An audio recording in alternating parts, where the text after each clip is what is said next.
La misión de un cazador de ovnis es buscar la verdad absoluta. Investiga pruebas de que no estamos solos en el universo, confirmación de que estamos siendo visitados por seres de otros mundos. ¿Pero existen pruebas de dichas visitas? Y si es así, ¿cambiaría la opinión popular sobre los ovnis y sus cazadores? En 1985, Bob White dijo haber encontrado un fragmento de una nave extraterrestre. Viajaba de Denver a Las Vegas con una joven llamada Jane.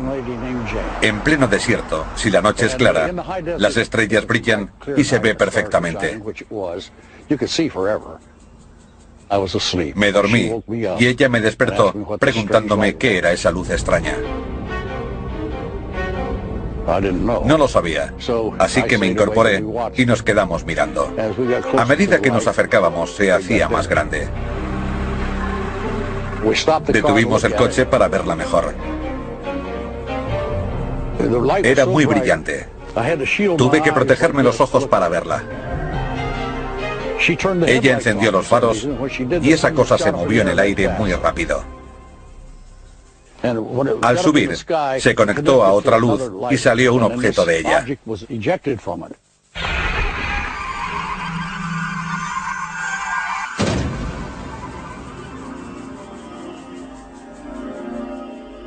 Era rojo brillante y parecía una gota. Estaba demasiado caliente. No sabía qué demonios podía ser. No dejaba de preguntármelo. Cuando el objeto se enfrió, White lo metió en el maletero. Lo que están viendo es lo que recuperó White. Así se quedó cuando se enfrió. La única diferencia es el extremo final. Era redondeado, pero lo cortaron para analizarlo en Los Álamos. El fragmento irregular, que medía 22 centímetros de largo y pesaba 800 gramos, fue sometido a un análisis de isótopos y otras pruebas de composición en el Laboratorio Nacional de Los Álamos del Gobierno de Estados Unidos. Tras semanas de pruebas, White habló con un técnico. Estaba entusiasmado. Me dijo que era material extraterrestre y que llevaba toda su vida buscando algo así. Era maravilloso. Llamé al periodista Mike O'Brien para contárselo y él llamó al científico. Pero a él se lo negó. Sus jefes le habían prohibido hablar con nadie sobre este asunto. Ese fue el final de la conversación. Los Álamos no respondería a preguntas de este programa sobre la muestra. White envió el objeto a 8 laboratorios diferentes, incluyendo el MIT, el Nuevo México Tech y el Scripps. Todos coincidían en que la estructura estaba compuesta principalmente de aluminio, pero White cree que su origen pudo quedar revelado en una de las pruebas. Una de las más importantes fue llevada a cabo por un científico cuyo equipo había encontrado un meteorito en la Antártida y otro en la India. Midieron los isótopos de estroncio y concluyeron que provenía de Marte. Esa misma gente analizó el objeto que yo encontré. Las mediciones de estroncio lo situaban entre los 2 de Marte. 40 años antes se había encontrado otro fragmento anómalo, casi idéntico al de White. La historia fue confirmada por documentos desclasificados del gobierno de Estados Unidos. Tienen un objeto casi idéntico a este, recuperado por el CIC, el Cuerpo de Contrainteligencia de los años 40 en Dinamarca. Sus palabras, no las mías, es que es un fragmento de platillo volante. En 2004, White se sometió a 3 pruebas del polígrafo ante agentes de la ley y de un experto que certificara su declaración. Pero no encontró ayuda.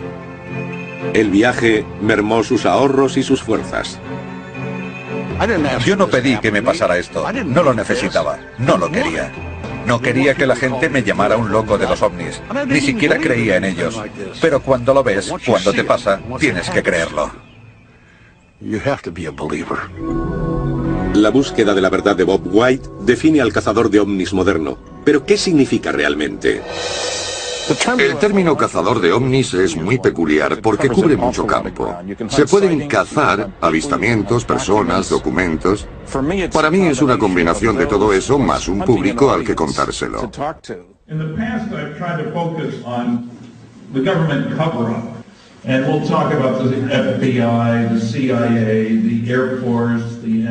Estoy convencido de que las visitas alienígenas son la gran historia del milenio. Stanton Friedman sabe lo que dice. Físico nuclear de la Universidad de Chicago, lleva más de 40 años dedicado a los platillos volantes. Friedman está considerado uno de los cazadores de ovnis más informados. Una incansable búsqueda de la verdad y una pasión por respuestas es el vínculo entre los cazadores de hoy y los de ayer. El Dr. J. Allen Hynek, considerado el cazador de ovnis por excelencia, se cuestionó frecuentemente su existencia. J. Allen Hynek es el padrino de la investigación de este campo. Este hombre tuvo más experiencias, conocimientos y contactos en el ámbito de la ufología que nadie. Y más de lo que nadie nunca tendrá. Hynek era astrónomo de la Universidad Northwestern. Cuando el gobierno norteamericano puso en marcha el proyecto Libro Azul, contrataron a J. Allen Hynek como asesor científico. La Fuerza Aérea de Estados Unidos desarrolló el proyecto Libro Azul en 1947 para investigar los ovnis desde un punto de vista científico. Hynek fue el asesor jefe civil y llegó como escéptico.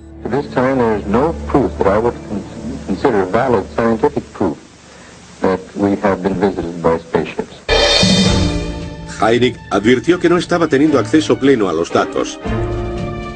Un ejemplo de ello fue la investigación del avistamiento de ovnis en 1968 sobre la base aérea de Minot, en Dakota del Norte. Las fuerzas aéreas le pidieron que investigara el caso. Cuando llegó a Dakota del Norte le prohibieron hablar con los testigos. Estaba claro que los mejores casos iban por otros cauces. Tras 21 años de trabajo con el gobierno, la opinión de Hynek sobre la realidad de los ovnis cambió. Cuando acabó el proyecto Libro Azul, Hynek concluyó que se debía estudiar en profundidad este fenómeno. El también cazador John Schuessler coincidió con él. Fue cofundador de la Mutual UFO Network, o MUFON, que hoy continúa investigando avistamientos. El MUFON se formó porque no había un lugar donde hacer llegar los informes. Nos convertimos en receptores de información. Schuessler y Hynek se ganaron el respeto del colectivo. Sin embargo, en el Instituto de Física Atmosférica de la Universidad de Arizona, apareció otro cazador que usó sus credenciales como científico para revolucionar las técnicas de sus colegas. Antes de que James McDonald entrara en nuestro campo de forma pública, la comunidad científica ignoraba completamente el fenómeno de los ovnis. McDonald fue el primer científico con prestigio en declarar abiertamente su interés. Sorprendió a sus colegas porque en esa época los científicos no se pronunciaban públicamente. Se les consideraría unos descerebrados. Ann Droffel lleva 57 años investigando ovnis. Ha encontrado los diarios personales de James McDonald y ha escrito su única biografía titulada Firestorm. Dio cientos de charlas sobre ovnis a grupos científicos. En su diario contaba que había tomado el fenómeno como un serio problema científico. Fue el gran cazador, por decirlo así. Jim McDonald estaba convencido de que era un asunto importante y logró que un congresista auspiciara una comisión en 1968. 6 científicos testificaron en persona, incluyendo a McDonald y Hynek, y 6 más de nosotros presentamos solo informes escritos. El Dr. Frank Drake siguió el ejemplo de McDonald. Profesor de astronomía en Cornell, Drake ayudó a crear uno de los nombres más famosos en el estudio de la vida en el universo, la búsqueda de inteligencia extraterrestre o programa SETI. El programa SETI busca la existencia de planetas en torno a otras estrellas. Y si existen, ¿cuál es el modo más sencillo de que se comuniquen con nosotros? Con radiotelescopios por todo el mundo, el SETI escudriña los cielos en busca de ondas de radio de otra vida inteligente en el universo. El Dr. Rudy Schill, científico del programa Smithsonian de Astrofísica de Harvard, cree que el SETI tiene sus fallos. En mi opinión, el SETI es una propuesta hecha por gente muy inteligente que cree comprender la tecnología extraterrestre lo bastante bien como para explotarla y darnos pruebas directas de civilizaciones extraterrestres. Los cazadores de ovnis son gente inteligente pero que hacen lo que todos ante algo que no podemos entender. Sacar las cámaras, los contadores Geiger y todo lo que tengamos a mano y observar. Felicito a los cazadores de ovnis porque creo que lo van a lograr antes.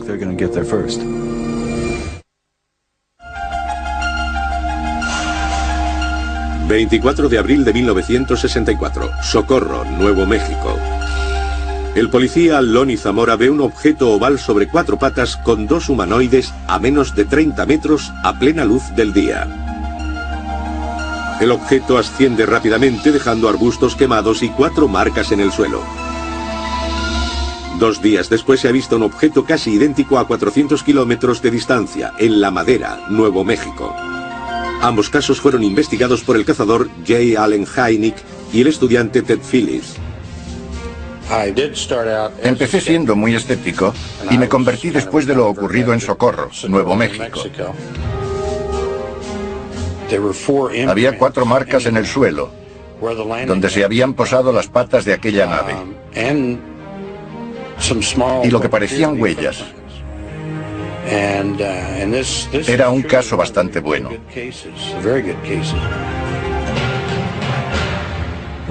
Llevamos años siguiendo el trabajo de Ted Phillips. Respetamos lo que ha hecho. Antes de ser popular, ya reunía pruebas de aterrizajes de ovnis. Lo que él llama rastreo de aterrizajes. Son pruebas físicas de que está pasando algo.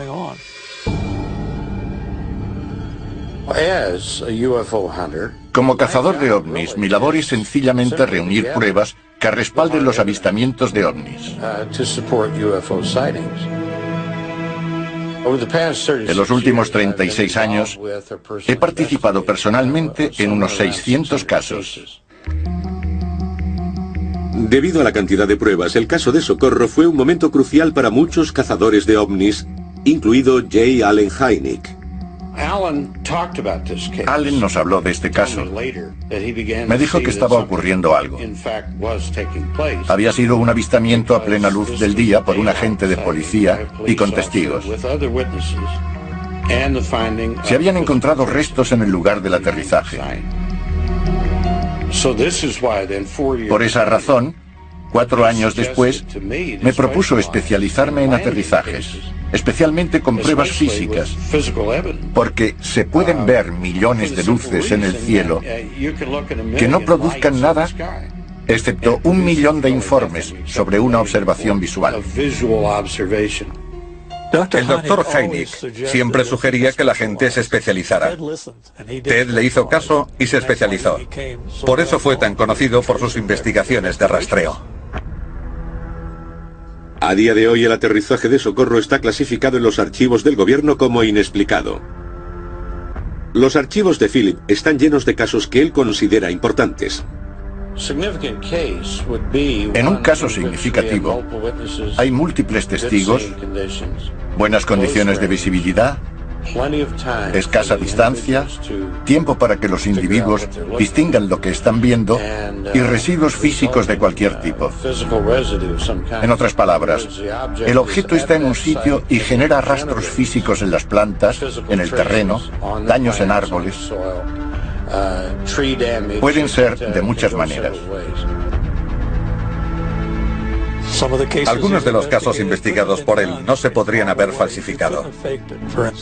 Tenía que ser algo raro, poco convencional, que volara, aterrizara, cambiara el entorno y despegara.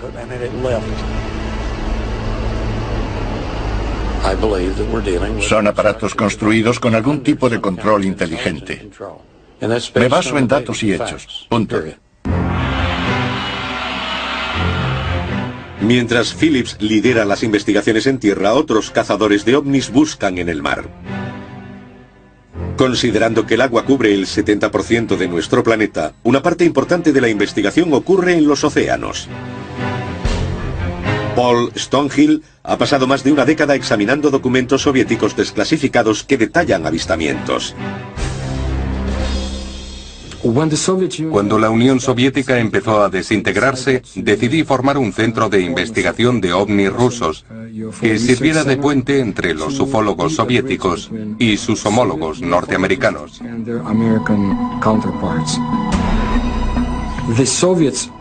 Los rusos sabían que había objetos y fenómenos que no podían explicar y querían estudiarlos.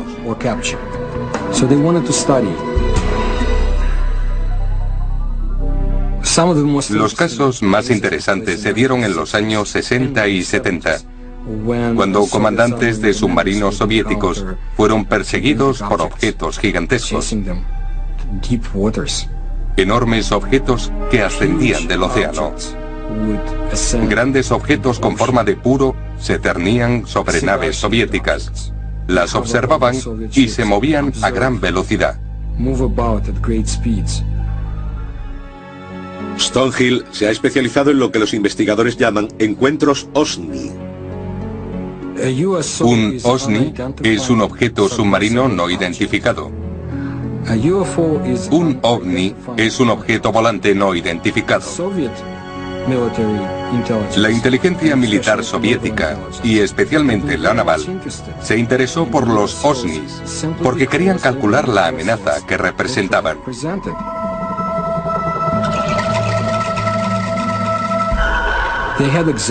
En 1982, en el lago Baikal, un comandante intentó capturar uno de esos gigantes.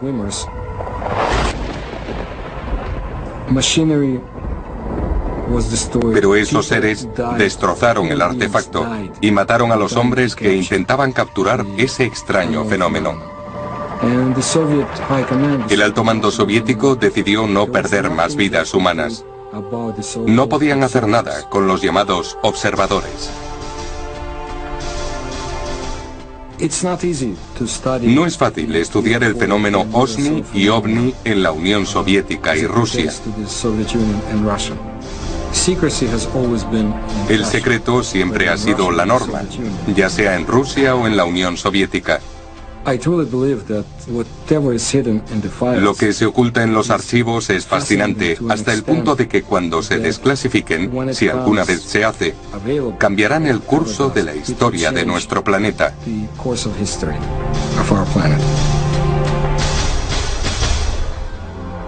Pero mientras unos buscan archivos y documentos, otros exploran más allá del entorno físico. Muchos investigadores de ovnis amplían sus horizontes, por decirlo así. También se adentran en la metafísica. Lo hacen porque no han tenido respuestas a sus preguntas. Creen que hay algo más grande ahí fuera que la simple ciencia física con la que venimos tratando. Uno de los cazadores de ese tipo es John Rixey Moore. En los años 90 viajó por todo el globo investigando el fenómeno comúnmente asociado a los ovnis, los círculos de las cosechas. Un círculo recién hecho es una experiencia fisiológica. Es algo que te eriza el vello. Cuando caminas por uno, ves que el centro del vórtice no es necesariamente el centro de la imagen. La marca no está centrada. Si marchas en la dirección de las plantas, tienes la sensación de ir cuesta abajo, cada vez más deprisa. Cuando das la vuelta, tienes la sensación contraria. Te quedas sin aliento, es como si caminaras cuesta arriba. Algunos tienen una reacción tan fuerte que sienten náuseas a medida que se acercan. El cazador de ovnis Rubén Uriarte ha experimentado en propia mano los efectos físicos encontrados por Moore. Con los años he tenido la oportunidad de caminar por los círculos de las cosechas. Sé por otras personas que también están en el equipo compartiendo estas sensaciones que algunas se sienten deshidratadas, con náuseas. A veces también yo he sentido náuseas. Es la sensación de que te está ocurriendo algo. Soy cazador de ovnis porque quiero saber lo que está pasando. Quiero saber lo que ocurre en el planeta, cómo se conecta y cómo nos afecta todo. Quiero resolver el misterio y haré todo lo posible por conseguirlo. Por eso es importante para mí continuar con esta búsqueda de la verdad.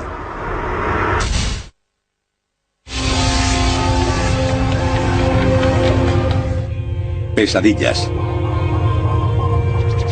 Extrañas imágenes recurrentes y tiempo perdido. Los cazadores de ovnis dicen que son signos de abducciones extraterrestres. Pero los escépticos afirman que la ciencia moderna puede explicar estas experiencias. Gran parte de los conocimientos sobre supuestas abducciones están basados en relatos de testigos. Sin embargo, en algunos casos hay pruebas. Pero los abducidos no recuerdan cómo llegaron allí. En ese momento, cazadores como la hipnotizadora Barbara Lamb dejan de mirar el cuerpo y se centran en una búsqueda interior. Lamb usa la regresión hipnótica para ayudar a los sujetos a recordar y comprender sus experiencias. La regresión hipnótica es muy sencilla de lograr. Se trata de llevar al sujeto a un estado profundo de relajación.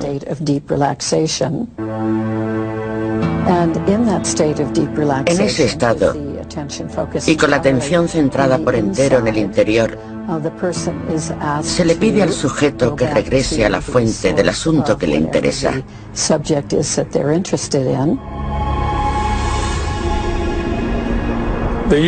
El uso de la hipnosis regresiva en las abducciones es muy necesaria. Es una herramienta muy útil si se usa correctamente y muy valiosa.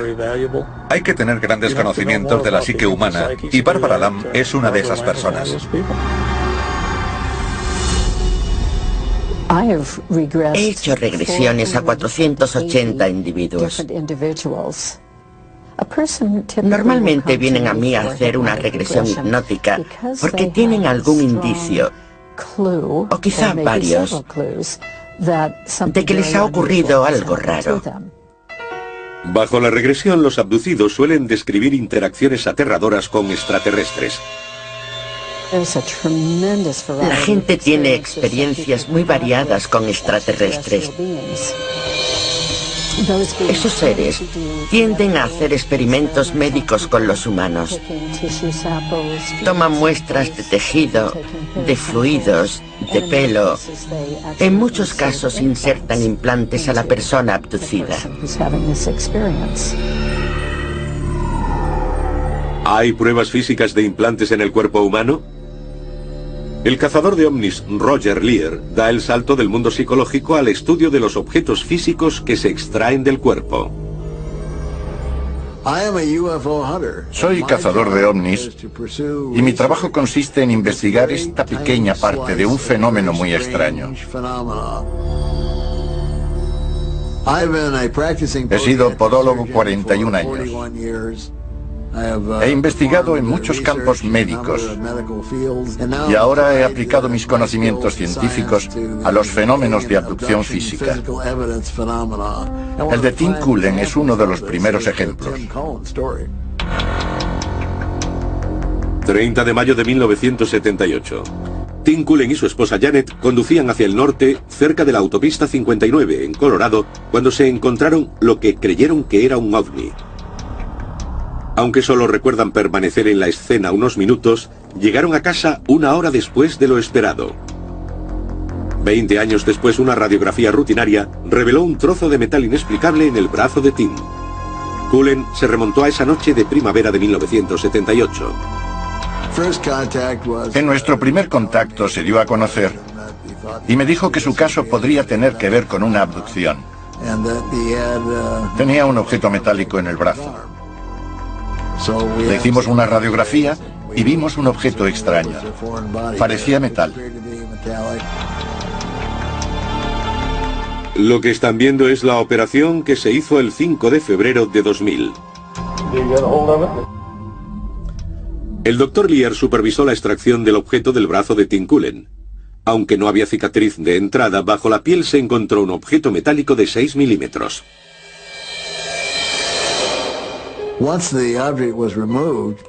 Cuando se extrajo el objeto, descubrimos dos cosas sorprendentes. Por un lado, que no hubo respuesta inflamatoria al objeto, lo que casi es imposible. Y descubrimos gran número de células nerviosas que no pertenecían a esa zona, las llamadas propioceptoras. Los propioceptores son un racimo activo de terminaciones nerviosas. Suelen estar situados en manos y pies y responden al tacto, la temperatura y la presión. Según el Dr. Lear, no hay explicación médica para que estuvieran conectados a un trozo de metal.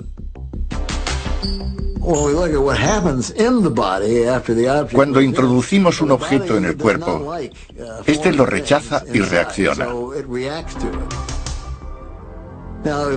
Cuando se nos clava la mina de un lápiz, por ejemplo, enseguida tenemos una reacción inflamatoria. Pero en este caso no había nada. Solo por eso ya se podía decir que era un objeto extraño, completamente diferente a otros. Esas células nerviosas eran una especie de enchufe al que estaba conectado el objeto extraño y usaba la energía neuronal del cuerpo para funcionar. En otro caso parecido, contamos con un detector de radiofrecuencias. Detectamos dos frecuencias oscilantes que emitían desde el objeto. Cuando se extrajo, dejó de emitir. Obviamente, conectarlo a un punto del cuerpo le daba la energía que le hacía funcionar.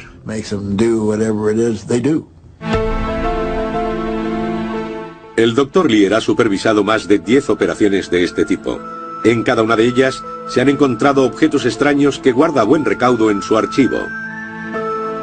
Las pruebas que ha recogido parecen desafiar a la lógica científica. Estos objetos contienen metal que no es de la Tierra. La abundancia de pruebas físicas me hace creer que este planeta está siendo visitado por inteligencias de otro lugar. Por eso me hice cazador de ovnis.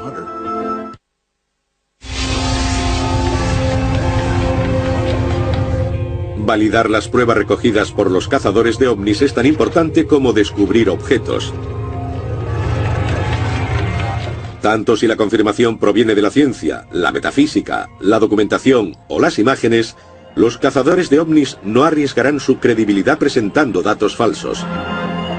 Muchos avistamientos se han registrado en cine y vídeo, por lo que los investigadores, como el físico óptico naval Bruce Maccabee, intentan verificar o validar las imágenes. Soy cazador de ovnis y mi labor consiste en separar el trigo de la paja. Por ejemplo, en las fotografías, separar los que son errores o estafas de los que realmente no se pueden explicar.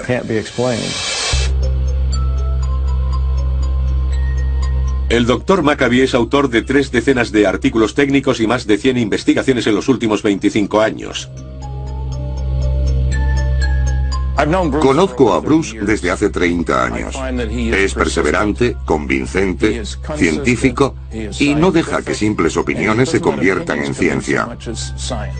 Para mí, Bruce Maccabee es un auténtico cazador de ovnis. El Dr. Maccabee usa el análisis computerizado para investigar cada fotograma o fotografía. Sus investigaciones soportan la prueba del tiempo. He hecho investigaciones fotográficas e históricas de los ovnis. El Dr. Maccabee está convencido de que las fotos por sí solas no pueden contar toda la historia. Cree que el gobierno norteamericano está ocultando información vital. Fui uno de los primeros en derribar las puertas del gobierno consiguiendo información del FBI. J. Edgar Hoover dijo: el FBI no ha estado implicado, ni ahora ni nunca, en investigaciones de ovnis. Bruce Maccabee presentó una proposición de ley para conseguir libertad de información en los años 70. Consiguió 1.600 páginas de material. Cuando tuve acceso, comprobé que en los archivos del FBI había información que no estaba en ningún otro lugar, incluyendo comentarios de miembros de la Fuerza Aérea, guardados en los archivos del FBI y desaparecidos de los del Ejército. Nick Redfern selecciona miles de documentos gubernamentales en todo el mundo para buscar información oculta de los testimonios sobre ovnis. Siempre he estudiado las materias desde un punto de vista oficial, intentando determinar lo que se sabe del objeto, lo que trata de descubrir, por ejemplo, el Ejército Británico, la Fuerza Aérea o el Ministerio de Defensa. Y aquí la CIA, el FBI y la Agencia de Seguridad Nacional. Lo que me llevó a investigar ovnis es que hay gente a un alto nivel que sabe la verdad sobre este asunto. Y yo creo que si hay algo tan importante y potencialmente alucinante como que estamos recibiendo visitas de otro mundo, todos tenemos derecho a saberlo. Basándome en mis investigaciones, estoy convencido de que los ovnis son reales, que provienen de otro lugar y que nos están visitando. ¿Pero hay funcionarios del gobierno que admitirían lo que están ocultando? Cuando Nick Pope, empleado del Ministerio de Defensa británico, presentó las investigaciones de ovnis en curso dentro del gobierno, se abrió una grieta en su muro de secretismo. Empezamos con los años 50 porque había avistamientos de ovnis en nuestro país y eso generaba un considerable interés de público y medios. Y también el miedo del poder establecido. Queríamos que nos escucharan, que supieran lo que estaba ocurriendo. Creemos que el fenómeno ovni es real. Lo que pretendía un funcionario del Ministerio de Defensa, afirmando que algunos ovnis eran naves espaciales, era hacer entender a los medios y al público que las altas instancias se tomaban este tema muy en serio y que había gente investigando. El Dr. Robert Wood, ex ingeniero aeroespacial y socio de J. Allen Hynek, analiza la documentación de los años 50 que afirma la existencia de visitas extraterrestres. Obviamente controvertidos, estos papeles representan una de las tareas más difíciles para los cazadores de ovnis, la autenticación de documentos. Cuando se intenta determinar la validez de unos documentos cuestionados, se hace de una manera ordenada. Si existe un original, se estudia el papel. Si no, se fija uno en la forma de las cartas y en la sutileza de la impresión. El Dr. Wood es uno de los líderes en esta materia. Su trabajo en el campo del examen forense de documentación es uno de los más completos. Los documentos que he tenido en mi poder incluyen 4.000 páginas de material desclasificado. Alguien que trabajaba en alguna agencia de inteligencia limpió su cajón, pero muchas de ellas, 500 o 1.000, son alto secreto. Algunos de esos archivos secretos hablan de la organización Majestic 12, un grupo supuestamente formado por el presidente Truman para mantener el secreto de los extraterrestres. El Dr. Wood ha hecho analizar los documentos. Se los he llevado a un experto en máquinas de escribir que ha determinado que se mecanografiaron con una Underwood de 1940, así que concuerda. Basándose en los análisis del modelo de máquina de escribir, el papel y el contenido de la tinta, el Dr. Wood cree que los documentos son auténticos y que descubren la ocultación de información. El gran número de documentos que he podido acumular demuestra claramente que hay un programa encubierto para mantener alejada del público la obtención de un gran número de accidentes y que incluye la recuperación de extraterrestres. El Dr. Wood es un cazador de ovnis. Es muy bueno. Aunque los cazadores de ovnis son visibles en todo el mundo, tienen un problema de relaciones públicas. No se les toma en serio. El establecimiento de principios creíbles para la investigación recae en MUFON, la Mutual UFO Network con base en Denver, Colorado. es la mayor organización de investigación científica sobre ovnis de todo el mundo. Ha desarrollado un programa que forma a los interesados en hacer investigaciones. El trabajo del investigador no es expresar una opinión, no es influir en los testigos, sino mantener la boca cerrada, escuchar lo que tienen que contarle y darle una forma coherente, y tener una preparación que le permita enfocar el tema de la manera correcta.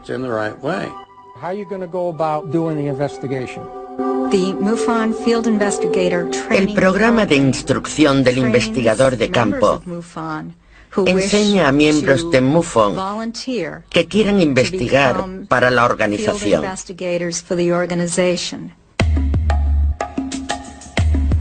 Kathleen Martin es directora del programa y supervisa la preparación y progresos de más de 1000 cazadores de ovnis por todo el país. Ahora mismo, no hay ninguna organización auspiciada por el gobierno que haga este tipo de trabajo. Y la gente cree que es necesario hacer este tipo de labor. Peter Jeremiah es uno de los muchos implicados en el programa MUFON.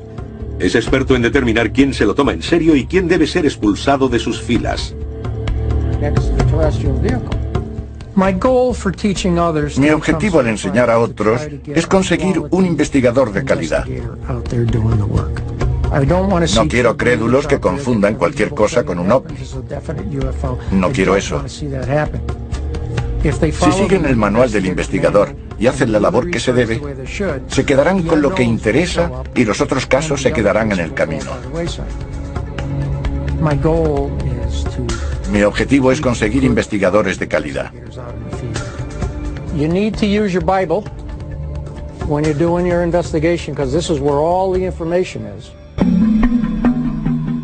Su Biblia es el manual del investigador de campo. Tratan los casos según la tradición de cazadores como el Dr. J. Allen Hynek y James McDonald. La organización ha creado un paquete de formularios que facilita el proceso de documentación y proporciona un equipo de investigación con herramientas específicas para el trabajo. El equipo incluye grabadora, brújula, mapas y una cámara. El director de MUFON, John Schuessler, tiene una visión de los continuos avances de la red. Cuando un nuevo investigador comienza su trabajo, debe mantener un cierto nivel de credibilidad. Exigimos que nuestros investigadores de campo estudien, que se examinen para demostrar que saben y que entienden cómo se hacen las cosas. Eso no significa que limitemos lo que hacemos, sino que les damos ciertos criterios para que todos hablemos el mismo idioma. Cuando terminan los cursos, los cazadores se internan en el campo. Primero se hace un informe, se llama a un testigo y se concierta una cita.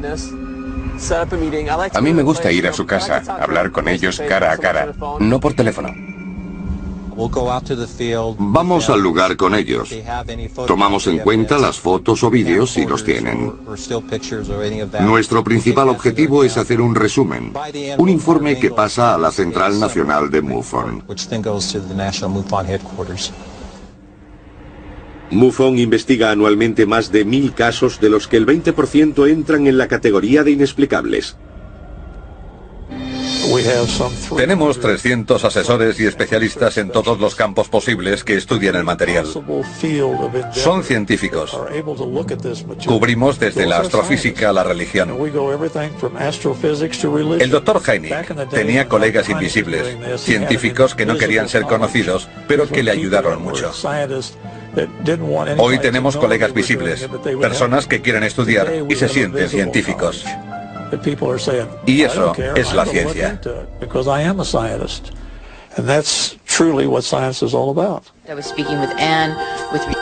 La información se discute y debate en las convenciones anuales, como la Conferencia Nacional de OVNIs de Los Ángeles, California. Los cazadores de ovnis vienen para aprender más. Buscan respuestas a lo que pueden haber visto, oído o por lo que han sentido curiosidad. Creo que algunos son cazadores de ovnis, buscan la verdad por sí mismos. Los simposios, las conferencias, las reuniones, siempre son interesantes. Me gustaría añadir que no solo la interconexión es importante, también lo es conocer las últimas noticias de los diferentes investigadores. Pero hay mucho más. Estas conferencias son una vía para que la gente se reúna y comparta lo que está ocurriendo. A veces he aprendido más de lo que hay detrás. Cualesquiera que sean sus razones, estos cazadores tienen un objetivo común. Mi misión es contar la verdad. ¿Cuál es la verdad? El objetivo principal es descubrir la verdad. Somos lo bastante maduros para asumir la verdad, cualquiera que sea. El objetivo es llegar a la verdad, hacer lo que sea por descubrirla.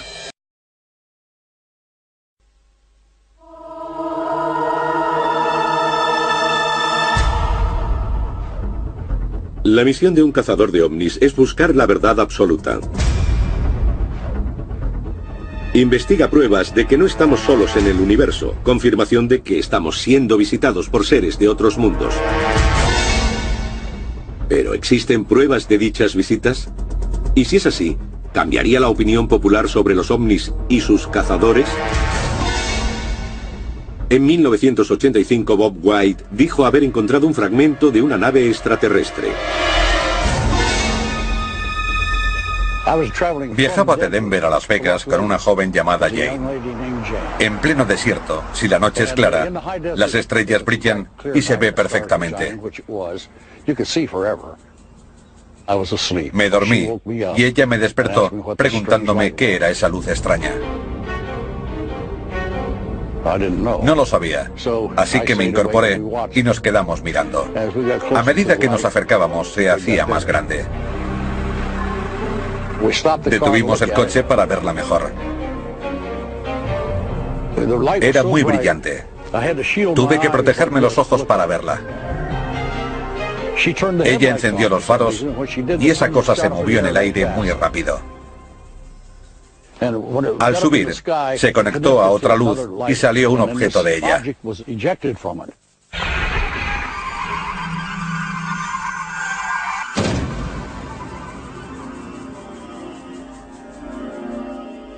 Era rojo brillante y parecía una gota. Estaba demasiado caliente. No sabía qué demonios podía ser. No dejaba de preguntármelo. Cuando el objeto se enfrió, White lo metió en el maletero. Lo que están viendo es lo que recuperó White. Así se quedó cuando se enfrió. La única diferencia es el extremo final. Era redondeado, pero lo cortaron para analizarlo en Los Álamos. El fragmento irregular, que medía 22 centímetros de largo y pesaba 800 gramos, fue sometido a un análisis de isótopos y otras pruebas de composición en el Laboratorio Nacional de Los Álamos del Gobierno de Estados Unidos. Tras semanas de pruebas, White habló con un técnico. Estaba entusiasmado.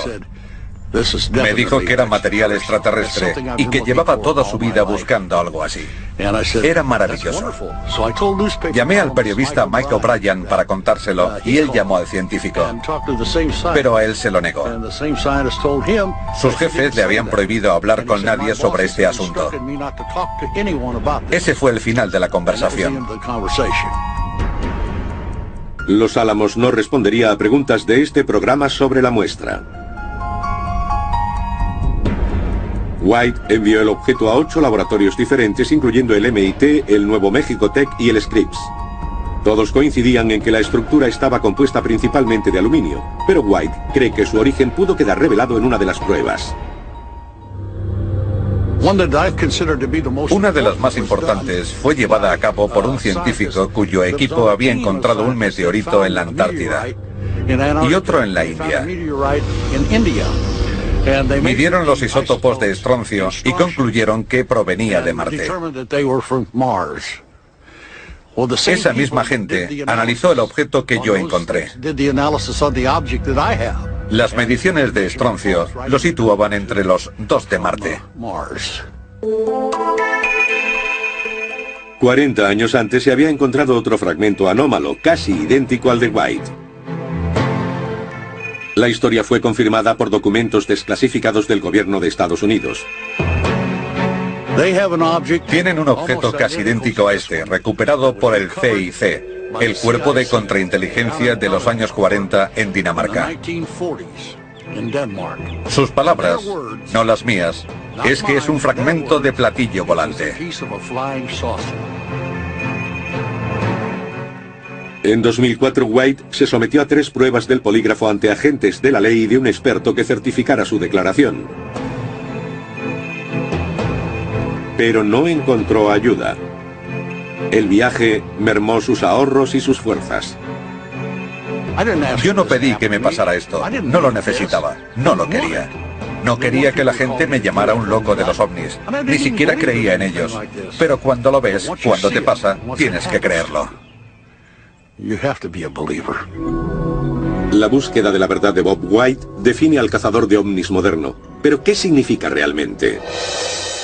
El término cazador de ovnis es muy peculiar porque cubre mucho campo. Se pueden cazar avistamientos, personas, documentos. Para mí es una combinación de todo eso más un público al que contárselo.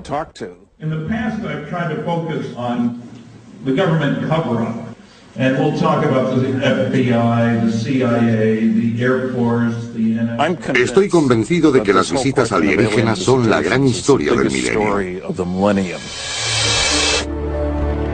Stanton Friedman sabe lo que dice. Físico nuclear de la Universidad de Chicago, lleva más de 40 años dedicado a los platillos volantes. Friedman está considerado uno de los cazadores de ovnis más informados. Una incansable búsqueda de la verdad y una pasión por respuestas es el vínculo entre los cazadores de hoy y los de ayer.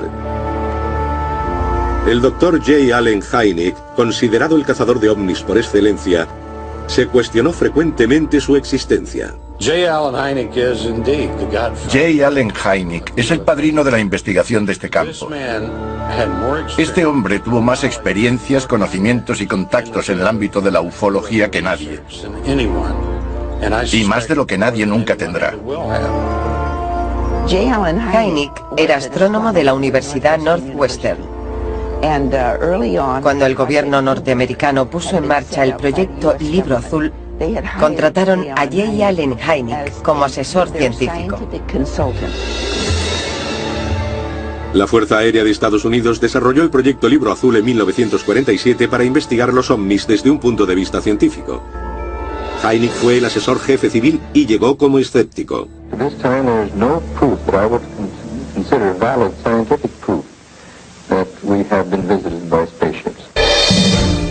Hynek advirtió que no estaba teniendo acceso pleno a los datos. Un ejemplo de ello fue la investigación del avistamiento de ovnis en 1968 sobre la base aérea de Minot, en Dakota del Norte. Las fuerzas aéreas le pidieron que investigara el caso. Cuando llegó a Dakota del Norte le prohibieron hablar con los testigos. Estaba claro que los mejores casos iban por otros cauces. Tras 21 años de trabajo con el gobierno, la opinión de Hynek sobre la realidad de los ovnis cambió. Cuando acabó el proyecto Libro Azul, Hynek concluyó que se debía estudiar en profundidad este fenómeno.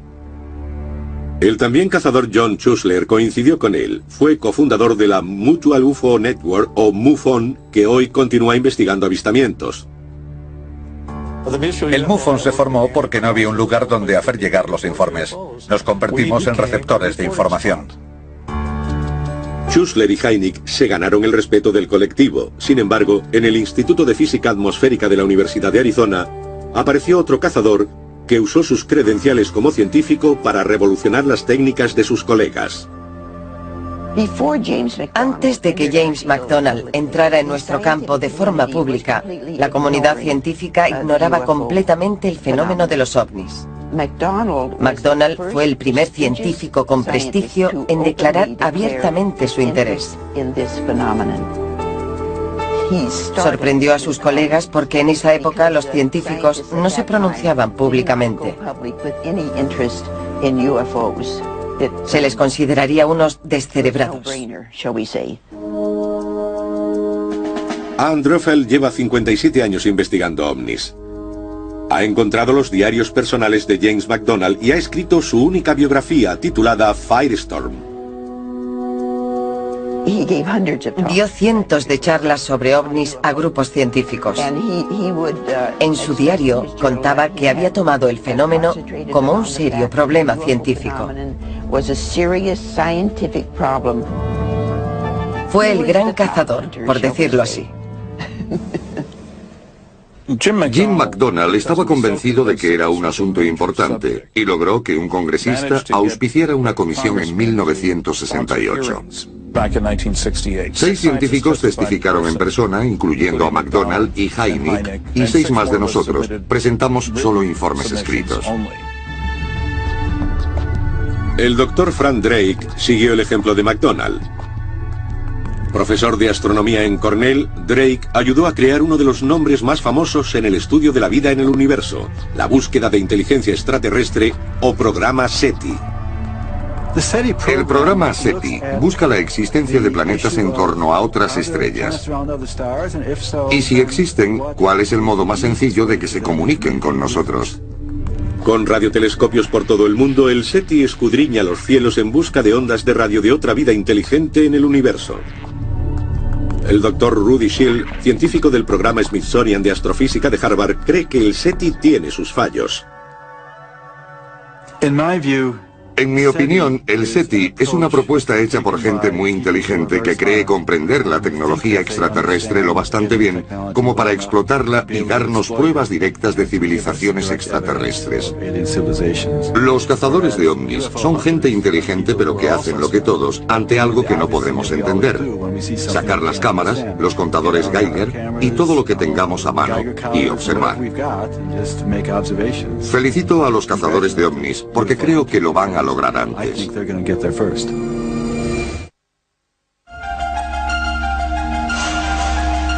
24 de abril de 1964, Socorro, Nuevo México.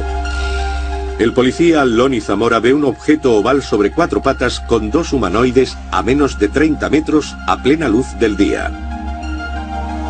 El objeto asciende rápidamente dejando arbustos quemados y 4 marcas en el suelo. 2 días después se ha visto un objeto casi idéntico a 400 kilómetros de distancia, en La Madera, Nuevo México. Ambos casos fueron investigados por el cazador J. Allen Hynek y el estudiante Ted Phillips. Empecé siendo muy escéptico y me convertí después de lo ocurrido en Socorro, Nuevo México. Había 4 marcas en el suelo, donde se habían posado las patas de aquella nave. Y lo que parecían huellas. Era un caso bastante bueno.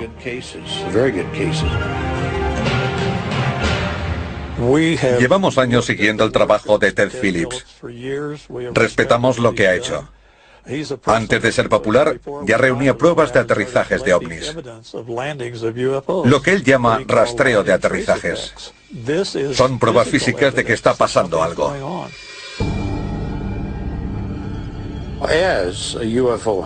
Como cazador de ovnis, mi labor es sencillamente reunir pruebas que respalden los avistamientos de ovnis. En los últimos 36 años, he participado personalmente en unos 600 casos. Debido a la cantidad de pruebas, el caso de Socorro fue un momento crucial para muchos cazadores de ovnis, incluido J. Allen Hynek. Allen nos habló de este caso. Me dijo que estaba ocurriendo algo. Había sido un avistamiento a plena luz del día por un agente de policía y con testigos. Se habían encontrado restos en el lugar del aterrizaje. Por esa razón, 4 años después, me propuso especializarme en aterrizajes, especialmente con pruebas físicas, porque se pueden ver millones de luces en el cielo que no produzcan nada, excepto 1 millón de informes sobre una observación visual. El Dr. Hynek siempre sugería que la gente se especializara. Ted le hizo caso y se especializó. Por eso fue tan conocido por sus investigaciones de rastreo. A día de hoy el aterrizaje de Socorro está clasificado en los archivos del gobierno como inexplicado. Los archivos de Philip están llenos de casos que él considera importantes. En un caso significativo, hay múltiples testigos, buenas condiciones de visibilidad, escasa distancia, tiempo para que los individuos distingan lo que están viendo y residuos físicos de cualquier tipo. En otras palabras, el objeto está en un sitio y genera rastros físicos en las plantas, en el terreno, daños en árboles. Pueden ser de muchas maneras. Algunos de los casos investigados por él no se podrían haber falsificado. Tenía que ser algo raro, poco convencional, que volara, aterrizara, cambiara el entorno y despegara.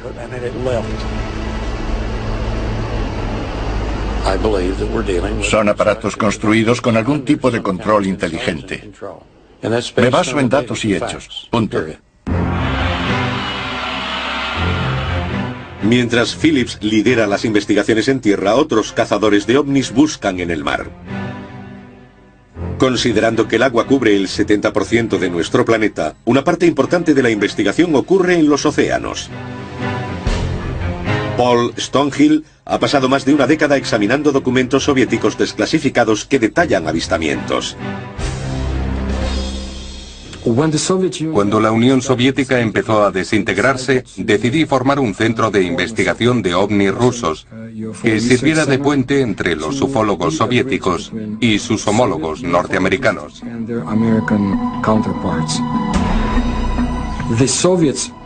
Los rusos sabían que había objetos y fenómenos que no podían explicar y querían estudiarlos.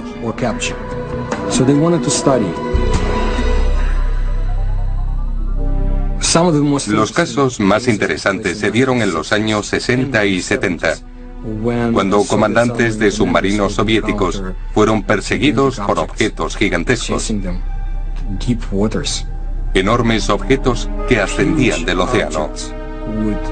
Grandes objetos con forma de puro se cernían sobre naves soviéticas.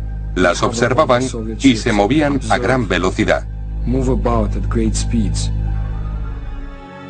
Stonehill se ha especializado en lo que los investigadores llaman encuentros OSNI. Un OSNI es un objeto submarino no identificado. Un OVNI es un objeto volante no identificado. La inteligencia militar soviética, y especialmente la naval, se interesó por los OSNIs porque querían calcular la amenaza que representaban.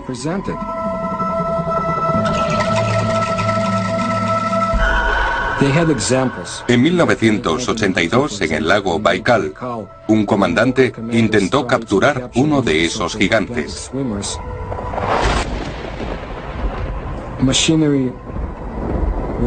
Pero esos seres destrozaron el artefacto y mataron a los hombres que intentaban capturar ese extraño fenómeno. El alto mando soviético decidió no perder más vidas humanas. No podían hacer nada con los llamados observadores. No es fácil estudiar el fenómeno OSNI y OVNI en la Unión Soviética y Rusia. El secreto siempre ha sido la norma, ya sea en Rusia o en la Unión Soviética. Lo que se oculta en los archivos es fascinante, hasta el punto de que cuando se desclasifiquen, si alguna vez se hace, cambiarán el curso de la historia de nuestro planeta.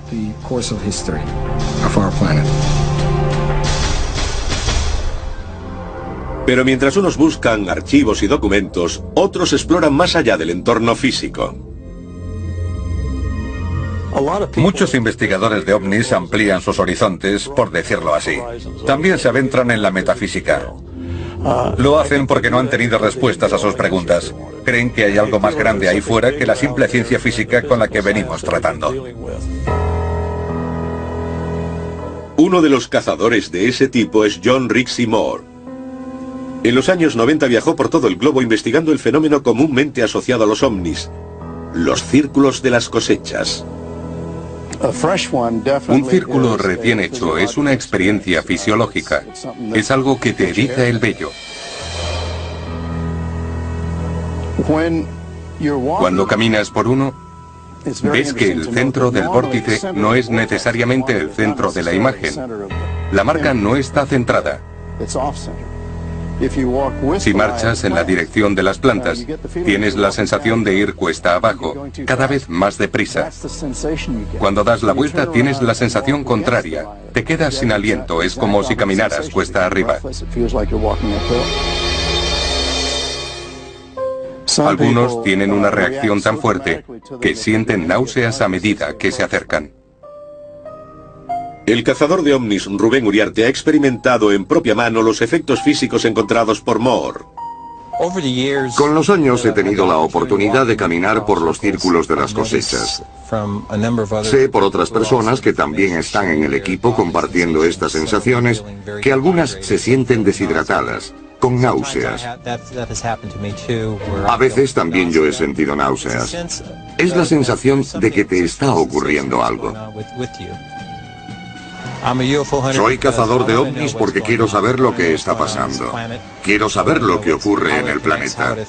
Cómo se conecta y cómo nos afecta todo. Quiero resolver el misterio y haré todo lo posible por conseguirlo. Por eso es importante para mí continuar con esta búsqueda de la verdad.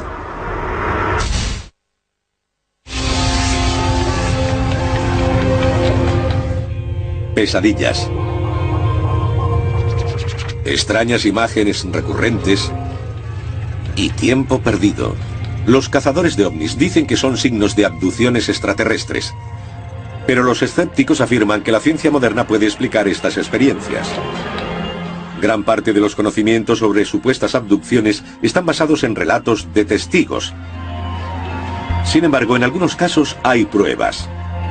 Pero los abducidos no recuerdan cómo llegaron allí. En ese momento, cazadores como la hipnotizadora Barbara Lamb dejan de mirar el cuerpo y se centran en una búsqueda interior. Lamb usa la regresión hipnótica para ayudar a los sujetos a recordar y comprender sus experiencias. La regresión hipnótica es muy sencilla de lograr. Se trata de llevar al sujeto a un estado profundo de relajación.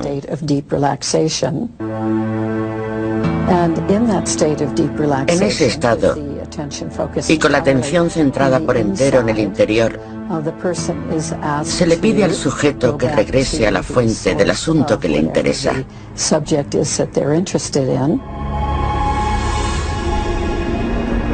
El uso de la hipnosis regresiva en las abducciones es muy necesaria. Es una herramienta muy útil si se usa correctamente y muy valiosa. Hay que tener grandes conocimientos de la psique humana y Barbara Lamb es una de esas personas. He hecho regresiones a 480 individuos. Normalmente vienen a mí a hacer una regresión hipnótica porque tienen algún indicio, o quizá varios, de que les ha ocurrido algo raro. Bajo la regresión, los abducidos suelen describir interacciones aterradoras con extraterrestres. La gente tiene experiencias muy variadas con extraterrestres. Esos seres tienden a hacer experimentos médicos con los humanos. Toman muestras de tejido, de fluidos, de pelo. En muchos casos insertan implantes a la persona abducida. ¿Hay pruebas físicas de implantes en el cuerpo humano? El cazador de ovnis Roger Lear da el salto del mundo psicológico al estudio de los objetos físicos que se extraen del cuerpo. Soy cazador de ovnis y mi trabajo consiste en investigar esta pequeña parte de un fenómeno muy extraño. He sido podólogo 41 años. He investigado en muchos campos médicos y ahora he aplicado mis conocimientos científicos a los fenómenos de abducción física. El de Tim Cullen es uno de los primeros ejemplos. 30 de mayo de 1978. Tim Cullen y su esposa Janet conducían hacia el norte, cerca de la autopista 59, en Colorado, cuando se encontraron lo que creyeron que era un ovni. Aunque solo recuerdan permanecer en la escena unos minutos, llegaron a casa una hora después de lo esperado. 20 años después, una radiografía rutinaria reveló un trozo de metal inexplicable en el brazo de Tim. Cullen se remontó a esa noche de primavera de 1978. En nuestro primer contacto se dio a conocer y me dijo que su caso podría tener que ver con una abducción. Tenía un objeto metálico en el brazo. Le hicimos una radiografía y vimos un objeto extraño. Parecía metal. Lo que están viendo es la operación que se hizo el 5 de febrero de 2000. El Dr. Lear supervisó la extracción del objeto del brazo de Tim Cullen. Aunque no había cicatriz de entrada, bajo la piel se encontró un objeto metálico de 6 milímetros.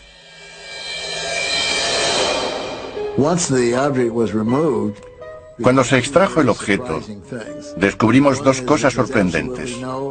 Por un lado, que no hubo respuesta inflamatoria al objeto, lo que casi es imposible. Y descubrimos gran número de células nerviosas que no pertenecían a esa zona, las llamadas propioceptoras. Los propioceptores son un racimo activo de terminaciones nerviosas. Suelen estar situados en manos y pies y responden al tacto, la temperatura y la presión. Según el Dr. Lear, no hay explicación médica para que estuvieran conectados a un trozo de metal. Cuando introducimos un objeto en el cuerpo, este lo rechaza y reacciona. Cuando se nos clava la mina de un lápiz, por ejemplo, enseguida tenemos una reacción inflamatoria. Pero en este caso no había nada.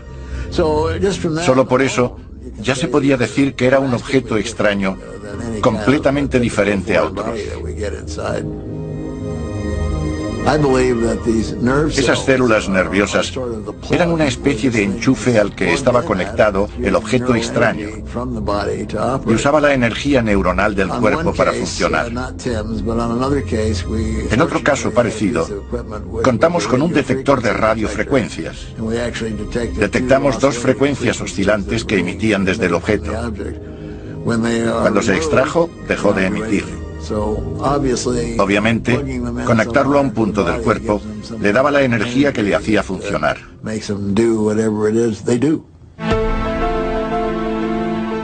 El Dr. Lear ha supervisado más de 10 operaciones de este tipo.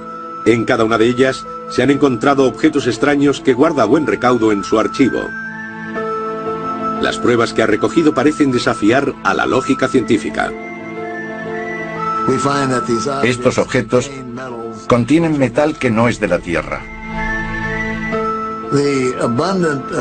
La abundancia de pruebas físicas me hace creer que este planeta está siendo visitado por inteligencias de otro lugar. Por eso me hice cazador de ovnis.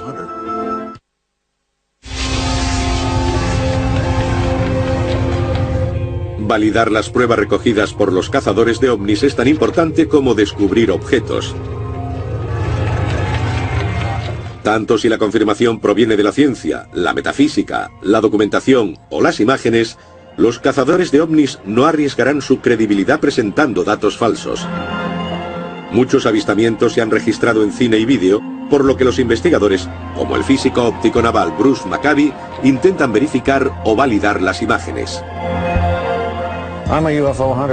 Soy cazador de ovnis y mi labor consiste en separar el trigo de la paja. Por ejemplo, en las fotografías, separar los que son errores o estafas de los que realmente no se pueden explicar.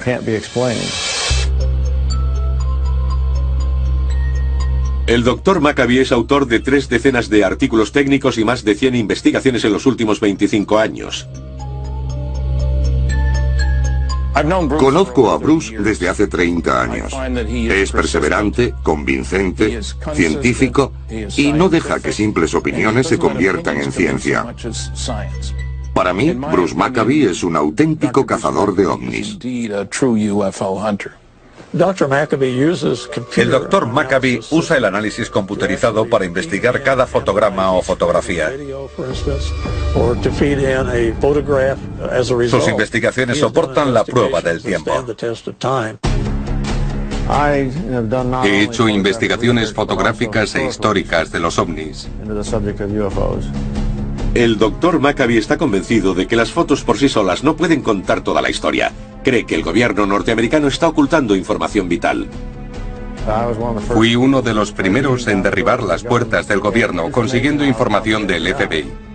J. Edgar Hoover dijo, el FBI no ha estado implicado ni ahora ni nunca en investigaciones de ovnis. Bruce Maccabee presentó una proposición de ley para conseguir libertad de información en los años 70. Consiguió 1.600 páginas de material. Cuando tuve acceso, comprobé que en los archivos del FBI había información que no estaba en ningún otro lugar, incluyendo comentarios de miembros de la Fuerza Aérea, guardados en los archivos del FBI y desaparecidos de los del Ejército. Nick Redfern selecciona miles de documentos gubernamentales en todo el mundo para buscar información oculta de los testimonios sobre ovnis. Siempre he estudiado las materias desde un punto de vista oficial, intentando determinar lo que se sabe del objeto, lo que trata de descubrir, por ejemplo, el Ejército Británico, la Fuerza Aérea o el Ministerio de Defensa. Y aquí la CIA, el FBI y la Agencia de Seguridad Nacional. Lo que me llevó a investigar ovnis es que hay gente a un alto nivel que sabe la verdad sobre este asunto. Y yo creo que si hay algo tan importante y potencialmente alucinante como que estamos recibiendo visitas de otro mundo, todos tenemos derecho a saberlo. Basándome en mis investigaciones, estoy convencido de que los ovnis son reales, que provienen de otro lugar y que nos están visitando. ¿Pero hay funcionarios del gobierno que admitirían lo que están ocultando? Cuando Nick Pope, empleado del Ministerio de Defensa británico, presentó las investigaciones de ovnis en curso dentro del gobierno, se abrió una grieta en su muro de secretismo. Empezamos con los años 50 porque había avistamientos de ovnis en nuestro país y eso generaba un considerable interés de público y medios. Y también el miedo del poder establecido. Queríamos que nos escucharan, que supieran lo que estaba ocurriendo. Creemos que el fenómeno ovni es real.